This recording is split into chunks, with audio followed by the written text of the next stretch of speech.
It was a quiet morning in the Swiss town of Montreux. Two officers from the local police knocked on an apartment door. They were there to speak to a man about his son's homeschooling. A voice answered the officers, but the door was not opened. Unable to enter, the officers left. 45 minutes later, the entire family plunged to their deaths. A 15-year-old boy was the only survivor. He is stable, but in a coma. His father, mother, sister, and aunt, they all died.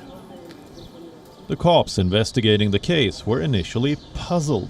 There was no sign of struggle, no evidence of foul play.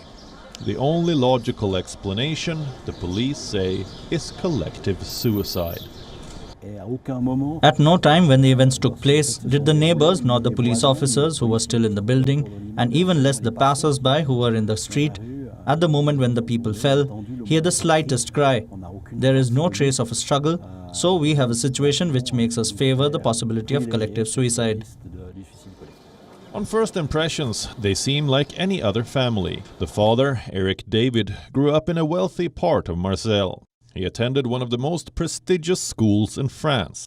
His wife, Nazrine, was a dentist. Her twin sister, Nargis, was an ophthalmologist. They too were educated in elite schools. But the police have found a lot of supporting evidence to back their theory. The family led reclusive lives. They remained withdrawn from society. When the pandemic began, they got interested in conspiracy and survivalist theories. They amassed a massive stockpile of food. It covered much of the living space of their apartment. The supplies were good enough to live through a major crisis. Local authorities say the family tried to seclude themselves.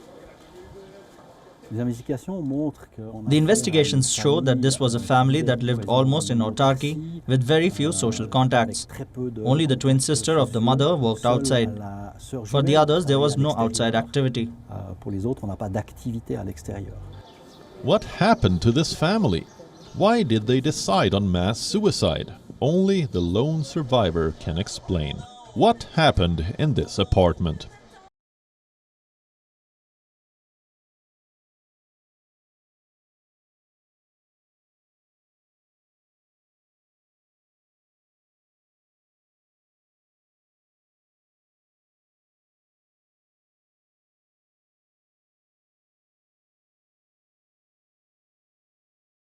With regard to food shortages, yes, we did talk about food shortages. And it's going to be real. The price of these sanctions is not just imposed upon Russia. It's imposed upon an awful lot of countries as well, including European countries and our country as well.